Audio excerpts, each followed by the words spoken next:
Some of the interesting things Colombia offers to its history is the geography. It is located close to the equator where the people can grow lush vegetation and crops.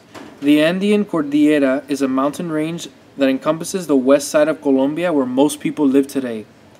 Two river valleys that allow passage from the Atlantic coast to the center of the country are the Magdalena and Cauca river valleys. Today, one of the most productive agricultural areas is the Cacao Valley. Stores to resources that have built its economy. Some of these resources they possessed are gold, coal, silver, and platinum. The Cordillera Oriental has been a source of rock salt, marble, limestone, and most importantly, the emeralds. Some of the crops that Colombia has used to further their economic ventures are sugarcane, coffee, corn, potatoes, and bananas.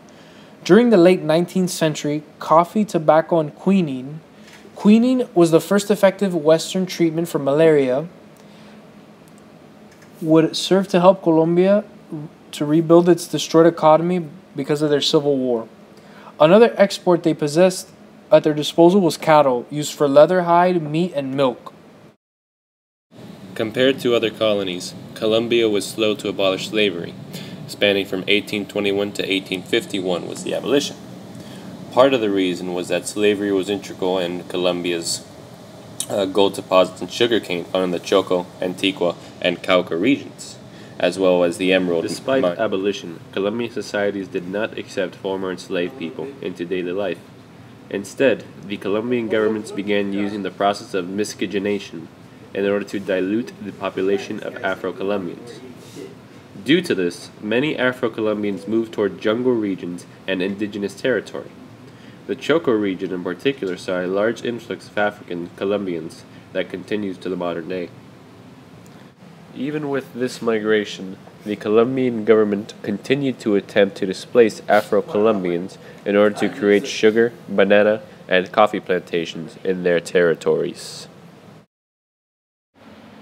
Colombia, officially the Republic of Colombia, had by 1819 made arrangements for a regular government, which created the Republic of Colombia, also known as the Gran Colombia, which lasted from 1819 to 1830.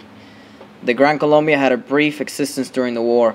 Subsequent civilian and military rivalry for public office and regional jealousies led in 1826 to a rebellion in Venezuela led by General José Antonio Páez. The 1850s brought manumission to 250,000 slaves in Colombia. Adherents of federalism were strongest in the years between 1863 and 1880, during which time the country was called the United States of Colombia. The power of the anti-clerical faction reached a peak in the early 1860s, and a revolutionary government headed by Mosquera expropriated church lands in 1861, and a constitution adopted in 1863 granted freedom of religious practice, thus bringing to an end the traditional intimate relationship between the church and the state of Colombia.